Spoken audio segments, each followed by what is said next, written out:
More than Texas, more than New York. California's economy is $4. 1 trillion. That makes it the fourth or fifth largest economy in the world. Not the country, the world. Young college graduates are still moving to California. The state gained over 30,000 in 2022 and 2023. But here is the truth nobody wants to say out loud. The people coming in are not replacing the people going out. California is gaining young people with degrees who want tech jobs. California is losing established families with money who pay most of the taxes. That math does not work forever. 47 million people left California between 2020 and 2024. 407,000 people left in a single year, a record-breaking departure. 94,000 Californians moved to Texas in 2023 alone. The median home price in California is $833,000, compared with $338,000 in Texas. California's top income tax rate is 13.3%. Texas has a 0% income tax rate. A family earning $150,000 who moves from California to Texas can save $60,000 a year, a substantial amount. California lost $23.88 billion in adjusted gross income to outmigration in a single year. 789 companies moved their headquarters out of California in a decade. Those numbers paint a picture. California is not collapsing. It is still massive. It is still wealthy. It is still powerful. But something has shifted. The families who built the middle class are doing the math, and the math says leave. When Elon Musk says this is the final straw. When Joe Rogan says everything is shut down. When Ben Shapiro says bad governance has consequences. And when the owner of In-N-Out says raising a family here is not easy. These are not random opinions. These are people who voted with their feet and their wallets. 47 million people did the same calculation and came to the same conclusion. And unless something changes, the people who stay will be left holding the bill for everyone who already left. Thanks for watching. Subscribe, and I'll see you in the next one. But wait, because what happened next makes everything clearer. January 17th, 2024. Dutch Brothers announces plans to relocate roughly 40% of its support staff to Arizona by January 1st, 2025. Then, in July 2024, they signed a 10-year lease for 136,426 square feet at Liberty Center at Rio Salado in Tempe. It becomes the largest office lease in the entire Phoenix metro area. That same year, they took over the former Carvana headquarters. They build a pickleball court, an arcade for coffee bars, and dedicated training facilities. The total relocation investment reaches approximately $41 million. Then, in September 2024, Dutch Brothers donated its former Grants Pass headquarters building to the Oregon Center for Creative Learning. You do not donate your headquarters if you plan on coming back. June 11, 2025. The Portland Business Journal confirms the move is complete. Dutch Brothers sends out a company-wide email. The message is simple. With these changes, the Phoenix office will become our official headquarters. That's it. Done. A $12 billion Oregon success story. Now, officially, an Arizona company. If this is making you realize something bigger is happening, subscribe. Because I'm about to show you exactly why this keeps happening.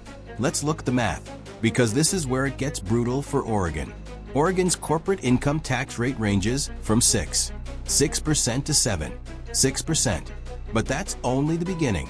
Oregon also charges a 57% corporate activity tax on gross revenues over $1 million. That is a tax on your total revenue, not your profit, your revenue. Oregon is one of only 2 states in America that stacks both of these taxes together. Now add Portland metro area taxes on top of that. Business license taxes, local levies, and additional fees. When you combine state and local burdens, the effective corporate tax rate in the Portland area reaches roughly 14.2%.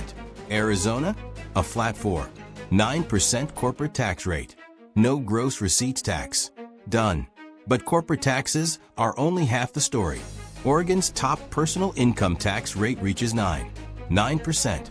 add the additional Portland Metro tax of nearly 4%, and you're pushing close to 14% of personal income going straight to the state. Sky Harbor International Airport is the nation's 12th busiest airport. That matters. It gives Dutch Brothers faster, easier access to expanding markets across the United States. Chief People Officer Jess Elmquist was blunt about the reasoning. The depth of the talent pool and the sheer size of Tempe and Phoenix was the deciding factor. Employees could actually find housing that fit their needs. Commutes were predictable. Life was manageable. Anonymous employees told the Oregonian the quiet part out loud. Recruiting young professionals to rural Grants Pass had become increasingly difficult. One issue came up repeatedly: lack of childcare.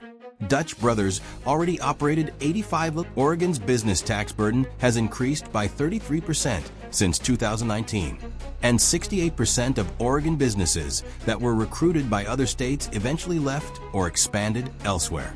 Those numbers tell a story, and it is not one Oregon should be proud of.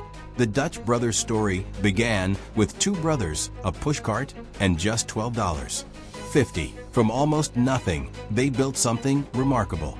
They created jobs. They created wealth. They created an Oregon icon. And over time, Oregon made it too expensive, too difficult, and too complicated for that icon to stay. Yes, the roasting facility remains in Grants Pass. Some offices are still there. There are still 155 Oregon locations serving coffee every day. Travis Boersma still lives in the state. But the reality is unavoidable. The strategic future of Dutch Brothers is now being shaped in Tempe, Arizona. The high-wage headquarters jobs are in Arizona. The executive salaries that once would have been taxed in Oregon are now taxed at Arizona's 5% personal income tax rate. That money is gone, and every company still operating in Oregon noticed. They watched Dutch Brothers leave. They watched Tektronix move out. They watched Intel lay off thousands of workers. They watched Wells Fargo shut down offices. And right now, they are running their own numbers. Oregon can pretend this trend does not exist. Oregon can blame companies for wanting to keep more of what they earn. Oregon can argue that taxes have nothing to do with it. But the numbers do not respond to excuses. 39th in business rankings. 49th in corporate tax competitiveness.